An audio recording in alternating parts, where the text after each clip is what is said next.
Alors on va commencer par un instrument assez barbare qui existe encore mais sous une forme beaucoup plus légère et beaucoup moins agressive. C'est pour empêcher un animal de téter un autre animal, parce que ce n'est pas forcément un veau. Ça peut être même presque une vache qui a l'habitude de téter une autre vache, et c'est absolument défavorable parce que ça favorise les infections mammaires. Voilà, donc on met ça c'était probablement quand même pour une vache, ou en tout cas un veau d'un certain âge.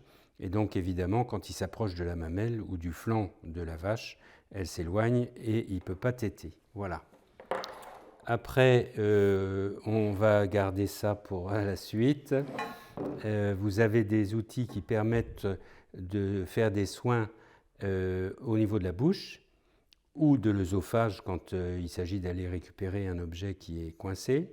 Bon, là aussi, c'est des objets, des beaux objets. On a plus léger et plus simple, mais en attendant, on comprend bien comment ça se passe. Là, l'objectif, c'est de faire mettre comme ça et puis de s'arranger pour que les deux parties soient, que ça s'ouvre, enfin que la bouche reste ouverte. Même chose pour ça.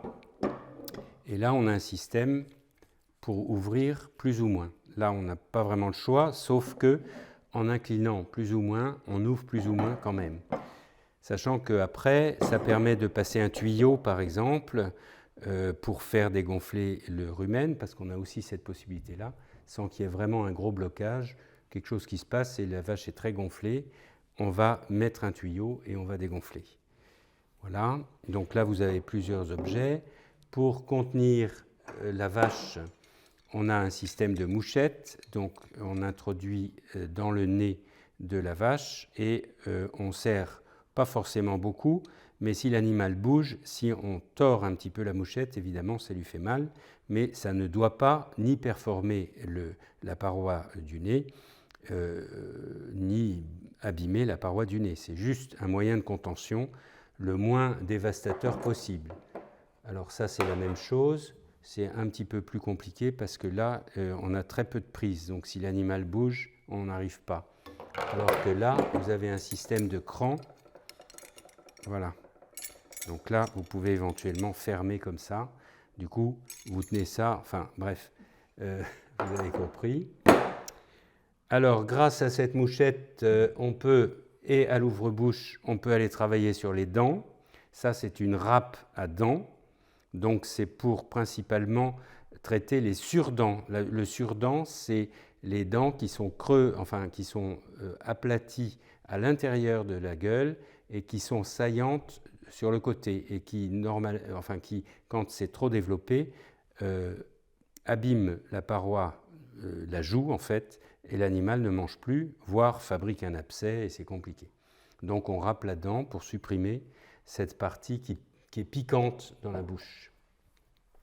Ça, c'est un objet ancien parce que ça ne s'utilise plus, mais ça a été très utilisé, y compris, bon, certainement un peu plus petit chez l'homme, puisqu'en fait, on a longtemps cru que en ouvrant, enfin en faisant des petits trous dans les vaisseaux, on soulageait la personne malade. En fait, on lui enlevait le moyen de guérir puisqu'on supprimait le sang, qui est quand même le moyen principal pour résister aux infections et aux problèmes divers.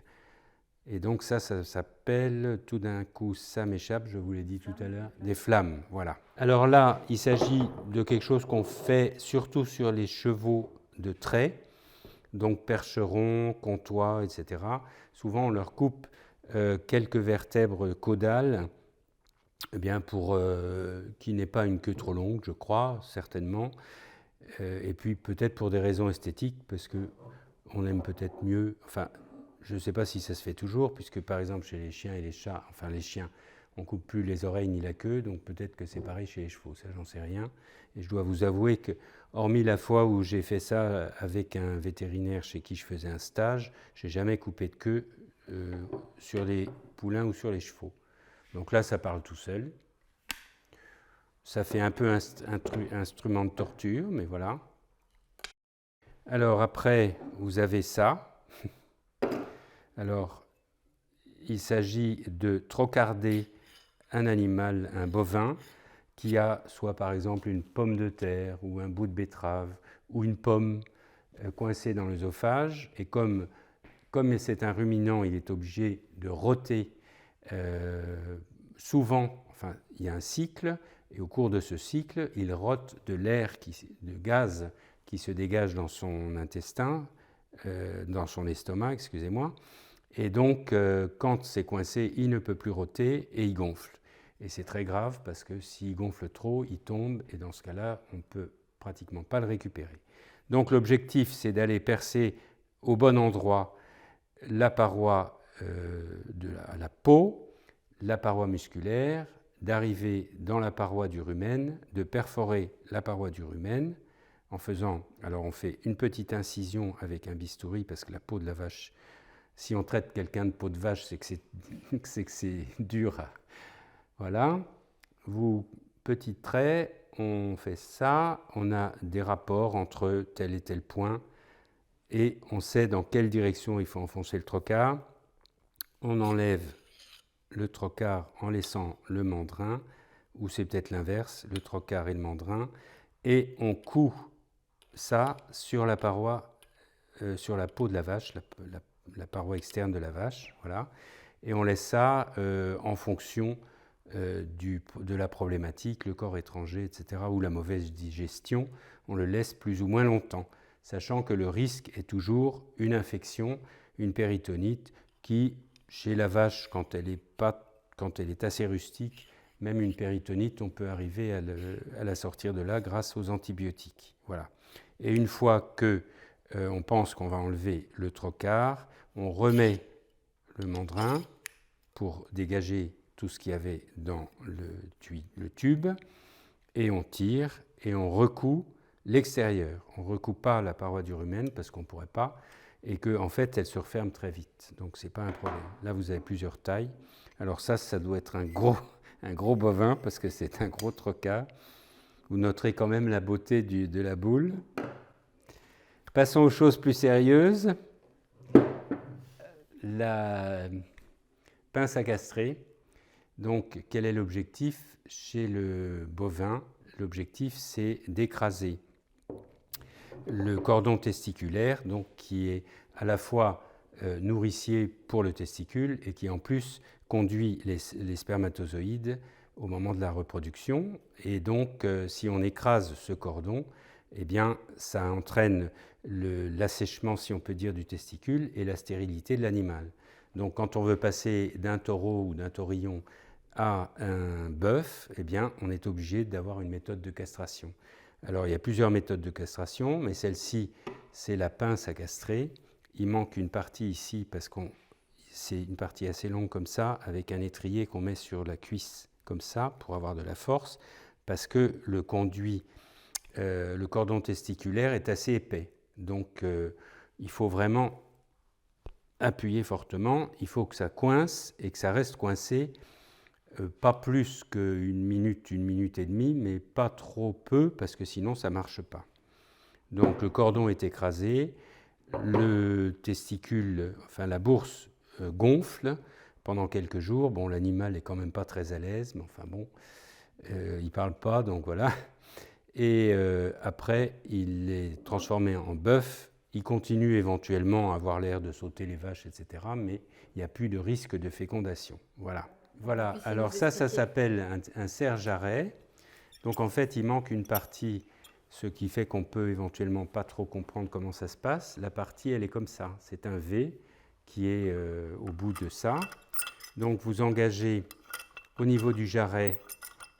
Bon, je ne vais pas le défaire complètement, mais vous arrangez pour pouvoir mettre le jarret ici, mettre le V là, et vous tournez comme ça, et ça comprime le jarret, et ça fait que l'animal ne peut pas faire un mouvement latéral comme ça, ce qui est le mouvement classique de la vache pour chasser le veau parce que ce n'est pas le sien et qu'elle ne veut pas qu'il tète, ou bien pour faire mal aux vétérinaires parce que des fois ils sont méchantes, les vaches.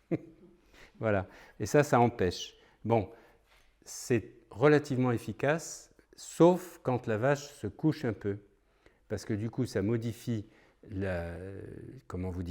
la position du jarret et le serre-jarret peut sauter. Donc ça m'est arrivé de voir un assistant qui utilise le truc, le serre-jarret est parti et lui est arrivé sur la tête. Bon, il n'y a pas eu de problème, mais sur le coup, on a eu très peur. Voilà. Mais c'est utile. Il y a un autre système de contention relativement léger, c'est l'entrave qu'on met au niveau d'une vache sur la pointe devant la pointe de la hanche et en avant du... Ben oui, mais si j'ai pas... et ça l'empêche aussi de faire ce mouvement-là et de décrocher le système de traite. Puisque quand on traite avec une machine, on a 4 manchons qu'on met sur les 4 trayons. Et si elle n'a pas envie, parce que les vaches ont aussi le droit de ne pas avoir envie qu'on leur fasse quelque chose, ou bien si elle a mal, ça c'est le plus courant, quand elle a un peu de mamite ou quoi, ou un petit truc au bout du trayon, elle remue et elle fait tomber tout, alors il faut tout nettoyer, etc. Donc si on lui met ça, en principe, elle peut beaucoup moins éliminer le faisceau trayeur, ça s'appelle comme ça. Et alors bon, là, si vous voulez, par rapport à ce qui se fait dans certaines fermes actuellement, évidemment, ça peut presque prêter à sourire, sauf que si on n'avait pas eu ça, eh bien, on ne serait pas là, voilà, parce que maintenant, il y a les robots de traite, et on est dans un milieu complètement différent, à savoir, vous avez un système où la vache vient d'elle-même, elle se fait traire 2,7 fois par jour, à peu près, c'est statistique, c'est pour ça qu'on a des décimales, et elle vient se faire traire, ce qui est absolument incroyable, avec plaisir, parce qu'en plus on lui donne quelque chose qu'elle aime bien, déconcentré, etc. Et là c'est très spectaculaire, parce que vous avez un système de nettoyage des trayons d'abord, et après vous avez un système de faisceaux lumineux qui permet à la machine de savoir où sont les trayons et de les poser correctement. Alors évidemment, quand c'est déréglé, c'est un peu gênant, parce que des fois l'animal... la machine essaye de brancher le nombril, ce qui n'est pas du tout l'objectif. Voilà.